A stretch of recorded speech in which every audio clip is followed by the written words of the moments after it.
नमस्कार, जय हिंद दोस्तों। मैं आपका दोस्त शुभम गिरी आप सभी लोगों का हार्दिक स्वागत करता हूं अपने YouTube channel study with Shubham Giri में। दोस्तों, छुट्टियों को लेकर के फिर से एक जो ऑफिशियल लेटर है वो नेस्ट की तरफ से जारी कर दिया गया है और छुट्टियों को लेकर के जो अत्याचार है वो नेस्ट का बढ़ता ही जा रहा है। और जो बातचीत मेरी EMRS एम्प्लॉइयों से हो रही है, चाहे वो टीचिंग वाले हों चाहे वो नॉन टीचिंग वाले हों, एक बात निकल कर के सामने आ रही है कि सर बहुत ज़्यादा प्रेशर है, छुट्टियां भी ढंग से नहीं मिल पा रही है, वर्कलोड बहुत ज़्यादा EMRS में है। और अगर हम EMRS की तुलना NVS से करें या KVS की करें तो उसकी तुलना में दोस्तों EMRS में समझ लीजिए जीना दुश्वार हो गया है टीचर्स के लिए, नॉन टीचिंग स्टाफ के लिए। हाँ, वेतन जब आता है तो थोड़ा अच्छा ज़रूर लगता है, मगर उसके बाद जो कठिनता है वो बढ़ती ही जा रही है। दोस्तों, इसी क्रम में एक और कठिनता आपकी बढ़ गई है, वो आई है छुट्टियों को लेकर के। ऑफिशियल नोटिस जो है दोस्तों वो जारी कर दिया गया है और क्या इसमें मुख्य बातें हैं दोस्तों, उन सभी के ऊपर हम चर्चा करेंगे। मगर दोस्तों, आगे बढ़ने से पहले मेरा आप सभी लोगों से दोस्तों निवेदन है कि अगर आप चाहते हो कि आपको EMRS या अन्य शिक्षक भर्तियों, गवर्नमेंट जॉब से रिलेटेड सारी सूचनाएं आपको नियमित रूप से मिलती रहें, तो आप प्लीज़ हमारे चैनल स्टडी विद शुभम गिरी को जरूर सब्सक्राइब करें और बेल की घंटी को जरूर बजा दें ताकि मेरी आने वाली सारी वीडियोज़ का नोटिफिकेशन आपको मिलती रहे। चलिए दोस्तों, हम आपको ऑफिशियल नोटिस पर ले चलेंगे। मगर दोस्तों, अगर आप हमसे डायरेक्ट बात करना चाहते हैं, हमारे टेलीग्राम चैनल से जुड़ना चाहते हैं, तो उसका लिंक आपको डिस्क्रिप्शन बॉक्स में मिल जाएगा। उस पर आप क्लिक करके हमसे डायरेक्ट कनेक्ट हो सकते हैं, या फिर टेलीग्राम पर आप मेरा चैनल सर्च भी कर सकते हो, स्टडी विद शुभम गिरी, और कनेक्ट आप हमसे हो सकते हो। तो चलिए दोस्तों, बिना देर किए आपको हम ऑफिशियल नोटिस पर ले चलते हैं। ये दोस्तों हम ऑफिशियल नोटिस पर आ चुके हैं, डेट भी देख सकते हैं 17 जनवरी 2024, यानी कल की डेट में ये जो लेटर है वो रिलीज हुआ है। सूचना है, नेस्ट ने सभी स्कूलों को दिसंबर 2024 माह का वेतन जारी कर दिया है। आप सभी लोग दोस्तों जानते हैं कि दिसंबर का जो वेतन है वो जारी कर दिया गया है, ऐसा नेस्ट ने दोस्तों बोला है। आगे देखते हैं, EMRS को सलाह दी जाती है कि वे कैलेंडर वर्ष 2025 के लिए कर्मचारियों को HRMS अर्थात ऑक्टोपॉड में भारत सरकार के मानदंडों के अनुसार छुट्टियां पुनः आवंटित करें, ऐसा इन्होंने बोला है। 1/1/2025 तक आवंटित किए जाने वाली छुट्टियों की संख्या निम्नानुसार होगी, यानी जो आपको छुट्टियां दोस्तों बांटी गई हैं। अवकाश कर्मचारी की अगर हम बात करें तो अर्जित अवकाश 5 हैं 6 माह के लिए, आधा वेतन अवकाश 0 है, प्रतिबंधित अवकाश 0 है और आकस्मिक अवकाश दोस्तों 8 दिन है। ये वर्ष 2025 के लिए है।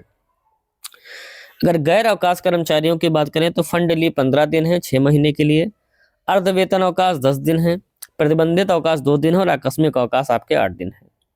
नोट, ESSC 2023 के माध्यम से नेस्ट द्वारा तैनात नियमित कर्मचारियों के संबंध में केवल 31 दिसंबर 2024 तक अर्जित अवकाश और अर्ध वेतन अवकाश के शेष को कैलेंडर वर्ष 2025 में आगे ले जाने की अनुमति है, यानी कि वो आपकी आगे ऐड हो जाएंगी। ये एक दोस्तों अच्छी चीज है। प्रतिपूरक अवकाश की स्वीकार्यता के संबंध में विभिन्न EMRS से संदर्भ प्राप्त हुए हैं।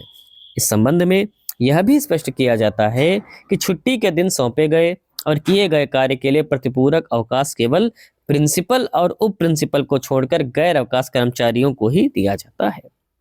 प्रिंसिपल और उप प्रिंसिपल किसी भी प्रतिपूरक अवकाश के हकदार नहीं है, ये क्लियरली बोल दिया है।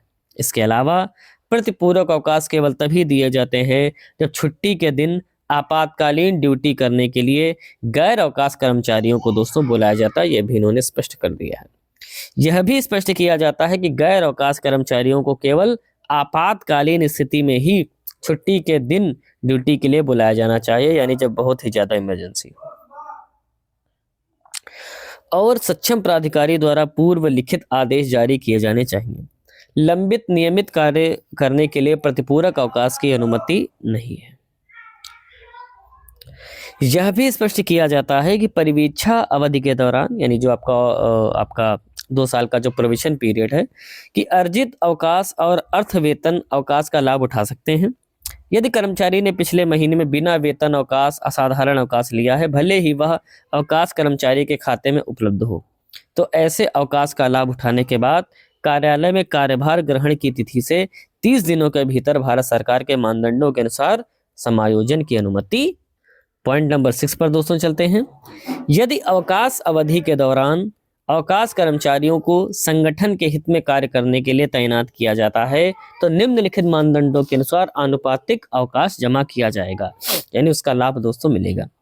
वे अवकाश कर्मचारी जिन्होंने NSTS में कम से कम 1 वर्ष की सेवा प्रदान की है, माफ कीजिएगा NESTS यानी नेस्ट, उन्हें प्रशिक्षण, सेवाकालीन पाठ्यक्रम में भाग लेने या अवकाश के दौरान सामान्य कर्तव्यों के लिए विशेष रूप से बुलाए जाने पर उनके द्वारा किए गए कर्तव्यों के 1/3 दिनों के बराबर EMD अवकाश क्रेडिट का लाभ प्राप्त करने का भी दोस्तों लाभ मिलेगा।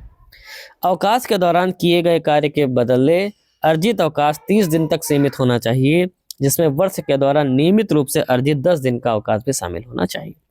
यदि स्टाफ द्वारा कोई अवकाश लिया जाता है तो प्रधानाचार्य द्वारा प्राप्त सूचना को अनुमोदन के लिए राज्य सोसाइटी को भेजा जाना चाहिए।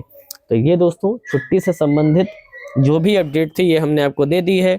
छुट्टियां तो भाई कम ही है, कठिनता थोड़ा सा बढ़ रही है, मैं मानता हूँ, मगर नौकरी है, करनी तो है, मिलती ही नहीं है। पहली चीज जॉब जिनको मिल गई है, थोड़ा सा कठिनता का एहसास दोस्तों हो रहा होगा। तो ये दोस्तों आज की हमारी वीडियो थी, कैसी लगी प्लीज़ कमेंट करके बताइएगा। वीडियो अच्छी लगी हो तो लाइक करिएगा, शेयर भी करिएगा। और दोस्तों अगर आप हमारी आने वाली EMRS की भर्ती की तैयारी करना चाहते हैं और आप हमसे कनेक्ट होना चाहते हैं तो मेरे टेलीग्राम चैनल का लिंक आपको डिस्क्रिप्शन बॉक्स में मिल जाएगा, आप उस पर जाइए, क्लिक करिए और हमसे डायरेक्ट आप कनेक्ट हो जाइए। तो आज की वीडियो में बस इतना ही रखता हूँ। जैसे ही मुझे अन्य कोई अपडेट मिलेगी मैं तुरंत उपस्थित हो जाऊँगा आपके समक्ष नई वीडियो लेकर के। तब तक आप सभी लोग अच्छे से अपना ख्याल रखिएगा और मेरे साथ बोलिए जय हिंद, जय भारत।